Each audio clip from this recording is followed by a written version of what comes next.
Maker Productions. Kar ku ga laifina ku taushi diyar ku da bar kuka.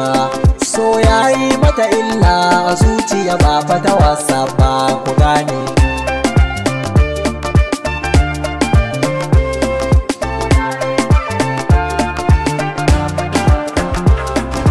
Ɗaci soyayya idan baka more masoyi ba. Kanunan soyayya ta gaskiya ba fata wasa ba.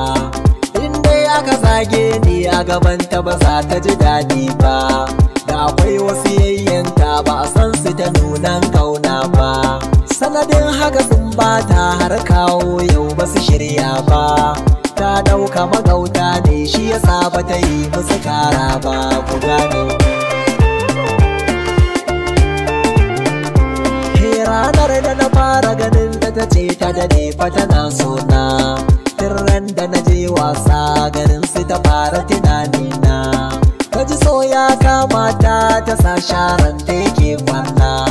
Rabuwa sai dai mutuwa kai ne zabi na iyayena.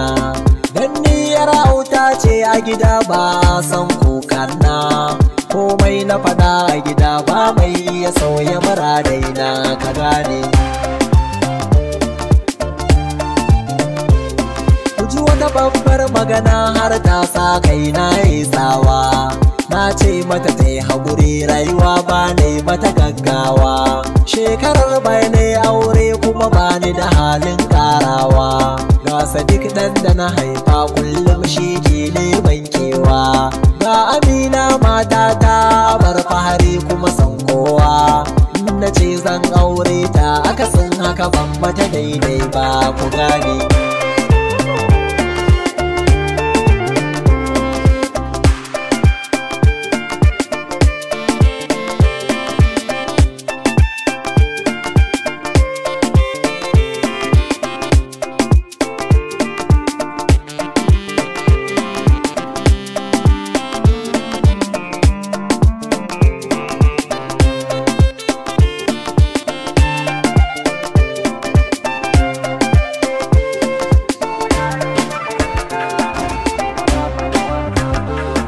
Haƙurin da na bata she ya sa ba ta iya yin bacci.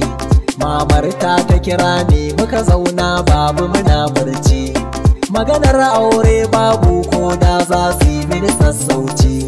Gaskiya na faɗa musu to jama'a sai ku yi mini adalci.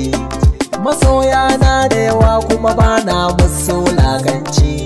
Dan ni mai waka ne Allah ya bani masoya sai ku gane.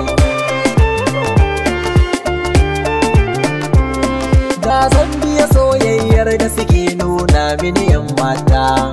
Da na fi na mamajo sai dai ku kiran mayan mata. Mafarkin kowace baya huce ta zama matata. Amma ban duba haka ina da Amina matata. Waka ita ce sanadin da suke so na ki ji mamata. Ba so ne irin so wanda Amina take mini matata ba ki gane. Haƙuri shi ne mafita a ganin na kar ku ji haushin na. Kyale masu surutu ku tsaya ku ji dinka bayanan na. Zumunci ya kullu da iyayenta da iyayen na. Wannan ma nasara ce ko da ba mu zama mare ba. Zaɓin Allah shi ne ba wai zaɓin da take so ba. Allahu ina roƙonka ka bata masoyi mai kyawu na haiba.